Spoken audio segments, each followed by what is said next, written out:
While British and French empires wanted to hold on to their colonies, they eventually had to accept that they would need to free them. Decolonization is the process of losing colonial status and achieving statehood.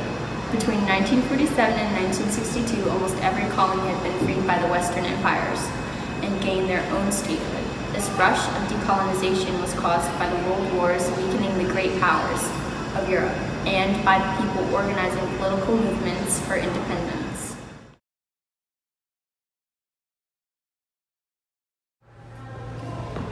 In North Africa, France had originally granted independence to Morocco and Tunisia, but decided to keep Algeria because it was a home to 2 million French citizens. Algerian people created the National Liberation Front, began a guerrilla war, and gained independence from France in 1962.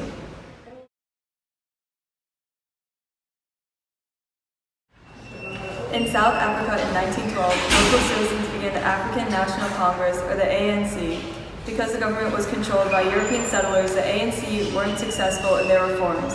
However, in 1962, after the murder of Nelson Mandela and the suffering of the segregation, the ANC began fighting against the white government. By 1965, 28 new African nations had been formed, and they were organized by political movements and violent guerrilla wars.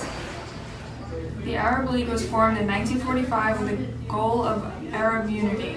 Although they shared this one goal, the members had different opinions on many other things. In Palestine, in 1948, the U.S. helped the formation of an independent Jewish state. After the horrible events of the Holocaust, sympathy for the Jews was at an all-time high. On May 14, 1948, Jews in Palestine created the State of Israel. Arab neighbors disliked the creation of Israel and attempted to invade the new state, but failed.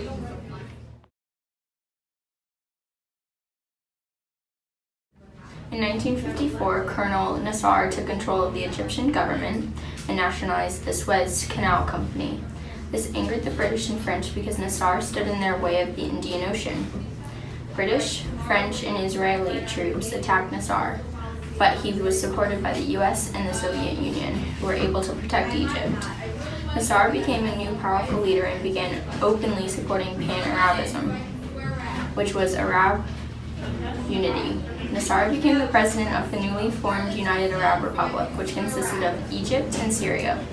The UAR came to an end in 1961. After the fall of the UAR, Egypt took the lead in creating the Palestine Liberation Organization, the PLO. They wanted to form a state in Palestine and began to launch terrorist attacks on Israel. Israel was at a harsh disadvantage at this point, so they developed a new policy of self-defense against the PLO, which was put into action in the Six-Day War, where Israel defeated Nasser's troops and tripled the size of the Israeli territory.